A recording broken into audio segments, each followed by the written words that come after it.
By the 80s, media began to play an even bigger part in this work too. We saw new technologies, especially video, but also the early forms of computer animation, come along and join in. And instead of minimalism, we were now facing a sort of what they termed maximalism, that the senses of richness, of excess, of sensuality, of fantasy, of color, of decor were all rising. And with it also rose this cultural symbolism too, so that paintings became more complex. Video entered with language or with other symbols. Things that were obvious in the real world now had to be viewed through some sort of electronic palette, or even this, in the case of popular culture, be absorbed into that work as well. There was this whole dynamic that was there that was not there before, this whole sense of drama and of power. By the end of the century, other trends also had begun to appear too. Primarily a rise in globalization.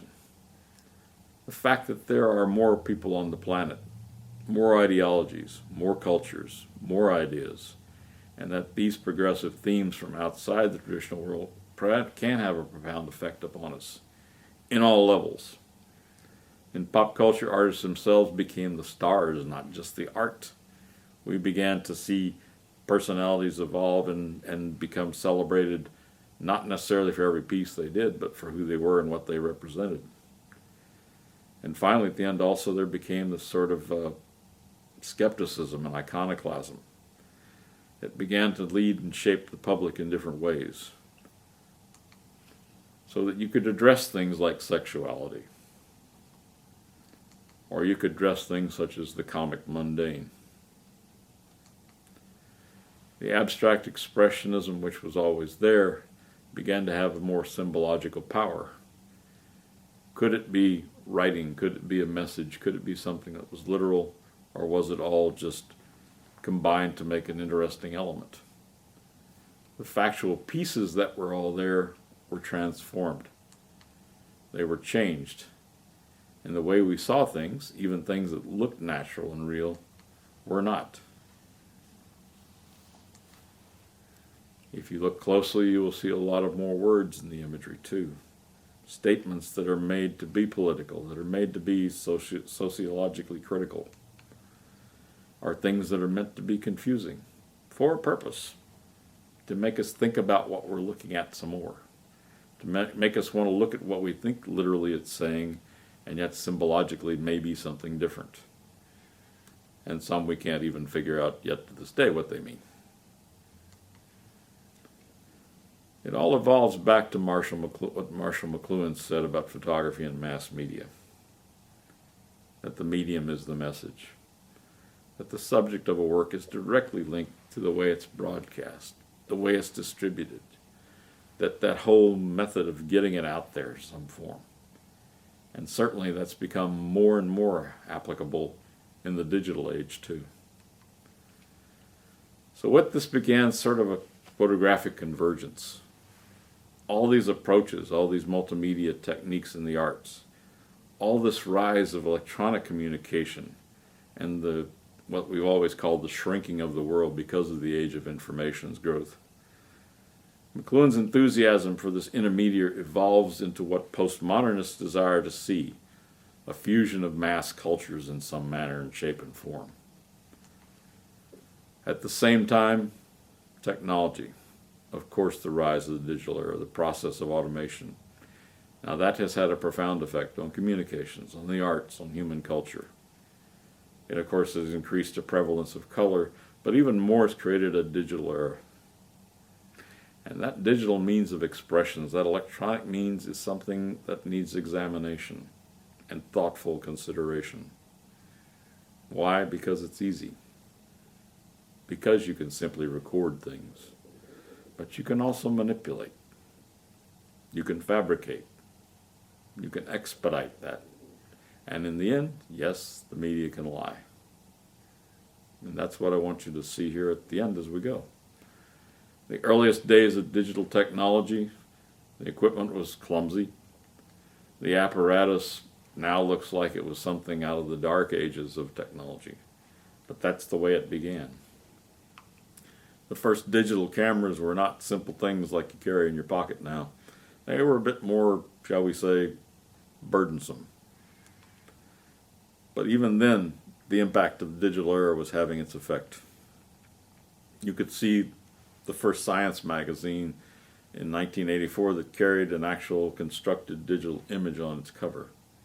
That was groundbreaking at the time, as were its applications in the news too.